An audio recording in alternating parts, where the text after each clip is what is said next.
आज के इस वीडियो में हम लोग बात करेंगे कि आप किस तरीके से अपने मॉक पेपर्स के स्कोर को इंक्रीज कर सकते हो for the CLAT PG exam. चाहे आपने संभव लॉ के मॉक पेपर्स में एनरोल कराओ, चाहे आपने किसी भी इंस्टीट्यूट के मॉक पेपर्स में एनरोल कराओ, उससे मतलब नहीं है। इस वीडियो के अंदर हम लोग आपको एक ऑल ओवर स्ट्रेटजी बताएंगे कि आपको कैसे ये काम करना है।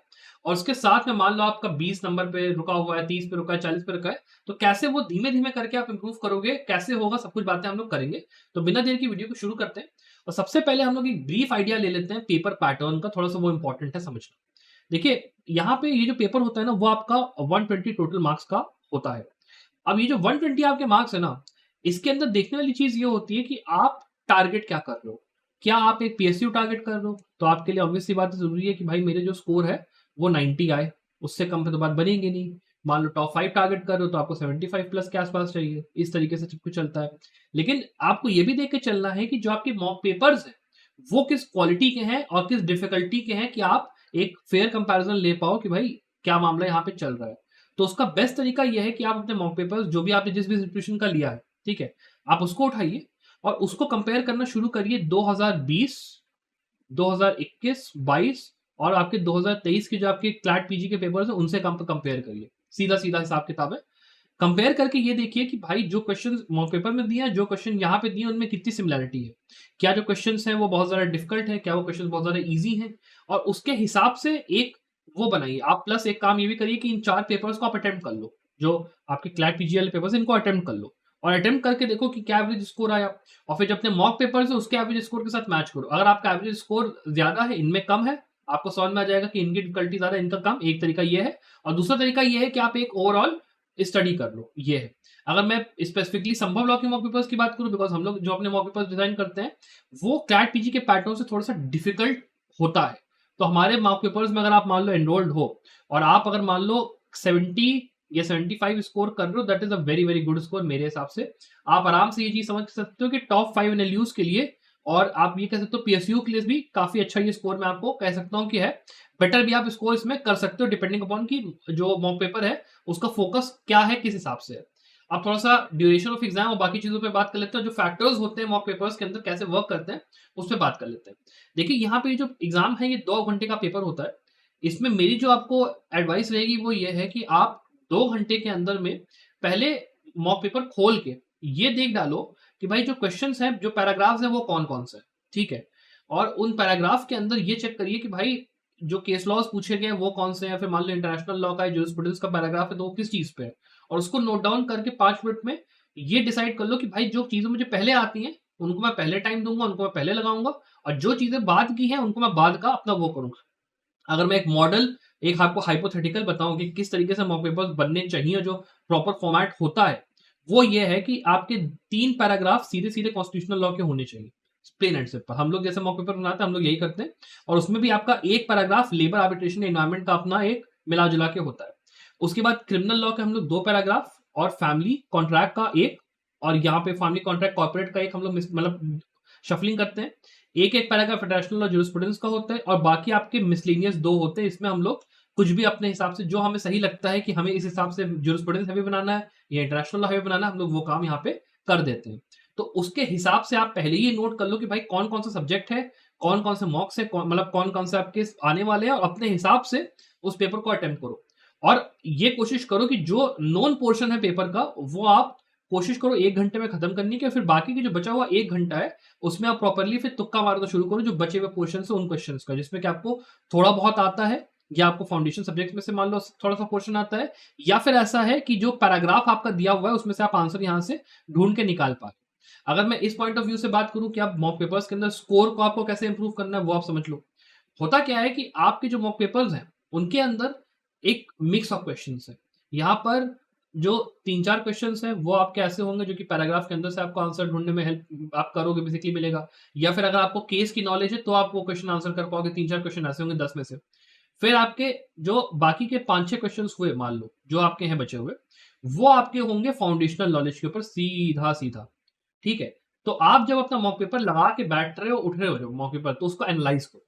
एनालिसिस में ये देखो कि मेरा जो गलती है मेजर वो कहां पर है। जैसे मान लो सीआरपीसी के 2 पैराग्राफ आपको मान लो मॉक पेपर में मिल गया, वहां पे ये चेक करो कि भाई जो सीआरपीसी के आपके ऐसे क्वेश्चन है जिसमें सीधे बेरैक पूछी, या आपके प्रोविजंस पे क्वेश्चन आया, या मान लो कोई आपका सिचुएशन दे दिया गया, सिचुएशन बेस्ड क्वेश्चन है, या मान लो मैच द फॉलोइंग वाला क्वेश्चन है, किस टाइप का क्वेश्चन है और उसमें आपने कैसा स्कोर करा।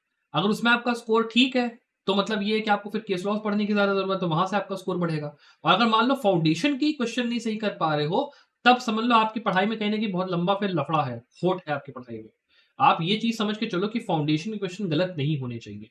केस लॉस के क्वेश्चन भले गलत हो जाए, that is not a matter, उसकी दिक्कत नहीं है। बिकॉज होता क्या है कि आपने केस लॉ पढ़ा है नहीं पढ़ा है, बिकॉज अब समझ लो कि 2010 2014 इस तरीके के आप बेसिकली पैराग्राफ, अब अगर मान लो क्लैट पीजी उठा के दे रहा है तो उन्होंने अपना ये बिल्कुल अनक्लियर रख दिया है, बिल्कुल ही यहाँ पे क्योटिक हो चुका है कि भाई क्या पैराग्राफ वो लोग देंगे क्या नहीं देंगे। तो आप क्लैट पीजी के भरोसे नहीं बैठ सकते कि भाई ये लोग ना एक सेट आपके क्राइटेरिया के अंदर इस पर्टिकुलर ईयर से इस पर्टिकुलर ईयर का देंगे, ऐसा करेंगे वैसा करेंगे। वो काम का स्पेकुलेशन हम लोग करके आपको दे देते हैं। लेकिन फॉर वर्स्ट केस कि मान लो बिल्कुल ही ऐसा पेपर आ गया कि आपने एक्सपेक्ट ही नहीं किया था कि इसमें से ऐसा हो गया, आपको अपनी फाउंडेशन नॉलेज को स्ट्रांग रखना है, that is very very important. तो मेरी एडवाइस यही है कि आप जब मॉक पेपर्स दे रहे हो तो जो आपके मेजर सब्जेक्ट्स हैं, जिसमें कि आपके ये वाले सब्जेक्ट मैंने जो बताए हैं, कॉन्स्टिट्यूशन, क्रिमिनल लॉ के, family contract, jurisprudence, international, corporate law, इसमें आपका कंपनी लॉ मेन है, बाकी आपको वो सब्जेक्ट्स टैक्स वगैरह उतने इंपॉर्टेंट नहीं है। इन सब्जेक्ट्स की थ्योरी की जो पढ़ाई है वो आपकी अच्छी होनी चाहिए। और जब आप अपने मॉक पेपर्स लगाओगे तो वो जो बेसिकली थ्योरी वाले क्वेश्चन है एटलीस्ट वो तो आप सही करके आओगे। और बाकी जो सेकंड नंबर ऑफ तरीका है कि आप कैसे मार्क्स अपने इंक्रीज कर सकते हो, वो है आपके केस लॉ वाले और पैराग्राफ वाले क्वेश्चंस। अब देखो इसमें क्या होता है ना, आपको काम करना होता है आपकी रीडिंग स्पीड पे, बिकॉज 2 घंटे का पेपर है। मैंने इसीलिए आपसे कहा कि पहले ही चीज डिसाइड कर लो कि भैया पहले पेपर कौन सा कब को पैराग्राफ करना है जो कि आपको आता है। बाद में जब आप करने जा रहे हो तो आप केवल उन पैराग्राफ पे फोकस करो जो कि आपको नहीं आता, उसमें तुक्काबाजी वहां पे चलती है। उन पैराग्राफ को आपको बहुत ही डिटेल में पढ़ना है, उसमें से देखना है कि भाई देखो ये लाइन क्या क्वेश्चन में मैच कर रही है, वो लाइन क्वेश्चन में मैच कर रही है, क्या ऐसा कोई चीज है जो लिखी हुई है ऊपर, और उसके हिसाब से आपको गेस वर्क करने का मौका मिलता है आंसर्स के अंदर। ये जो गेस वर्क है ना, ये गेस वर्क आप तभी अच्छा कर पाओगे जब फाउंडेशन आपकी तैयार होगी, एक चीज ये है। और फाउंडेशन तैयार होगी, आपने जब पैराग्राफ को पढ़ा तो आप जितनी अच्छी रीडिंग स्पीड रखोगे उतने अच्छे से आप इंटरप्रिटेशन के साथ उस क्वेश्चन को मिलाकर सॉल्व कर पाओगे। सो यहीं से आप समझ लो कि अगर फाउंडेशन के आप, मैं मान के चलता हूं कि आप एक पैराग्राफ, मतलब बेसिकली मैं क्वेश्चन पेपर के अंदर में केवल बात करता हूं, मेरे हिसाब से क्वेश्चन पेपर के अंदर, फाउंडेशन के अंदर केवल आप अगर बात कर रहे हो तो आपके समझ लो 50 से लेके 60% क्वेश्चंस होते हैं, ठीक है। और जब ऐसा है तो 120 में से आप समझ लो कहीं आपका 50 से लेके 60 मार्क्स ऐसे ही आना चाहिए। मैं मरी से मरी हालत में भी कहता हूँ 40 तो आया, आएगा ही आएगा, उससे कम क्या लाओगे अगर फाउंडेशन आपने सही से करा है। अगर 40 के आसपास आ रहा है तो इसको इंप्रूव करो।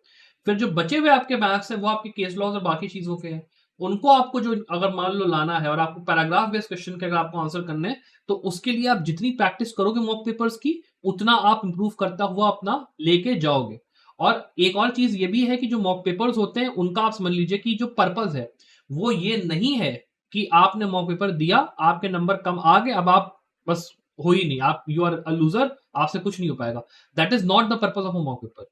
मॉक पेपर का पर्पस ये है कि आपको एक सिमुलेटेड पेपर मिला, आपने प्रैक्टिस करी, आपके अपना मार्क्स आ गए, मार्क्स आपने देखे और आपने सीखा उससे कि भाई मैं कहां पे भी कमजोर हूं।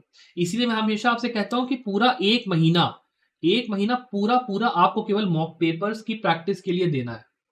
उससे क्या होगा कि आप अगर मान लो हर दिन एक मॉक पेपर लगा रहे हो, हर दिन अपना तैयारी करके सीख रहे हो, कर रहे हो, आप आराम से अपने स्कोर को धीमे धीमे इंक्रीज कर सकते हो। वो स्टूडेंट जो कि थोड़ा सा एडवांस उसमें स्टेज में अपनी तैयारी वो लोग कर चुके हैं, रिवीजन कर रहे हैं, वो अभी से मॉक पेपर्स दे रहे हैं, तो आप समझ लो कि आप किस तरीके से कंपटीशन में यहाँ पे एड अप हो रहे हो। तो मेरे हिसाब से तो तैयारी का जो तरीका है बेस्ट ये है कि आप मॉक पेपर्स हमारे चाहे संभव लॉ के ऐड हुई है, वहां पे हम लोग सब्जेक्ट वाइज मॉक पेपर्स आपको पूरे प्रोवाइड यहाँ पे करके रखे हुए हैं। प्लस जो और इंस्टीट्यूशन के मॉक पेपर्स हैं और हमारे जो मॉक पेपर्स है उसमें डिफरेंस ये है कि हमारे मॉक पेपर्स हम लोग कोशिश ये करते हैं कि जो लेटेस्ट केसेस हैं और जो लेटेस्ट आपका पैटर्न उसके हिसाब से बनाए, और इतना उसको हम लोग डिफिकल्ट कर दें एक लेवल तक कि आप एकदम अभ्यस्त हो जाओ कि भाई हाँ मुझे इस लेवल डिफिकल्टी को यहाँ पे झेलना है। और जब क्लैट पीजी का पेपर आपके सामने आएगा तो आपको वो पेपर हमारे मॉक पेपर से आसान लगेगा, ये मेरी गारंटी है।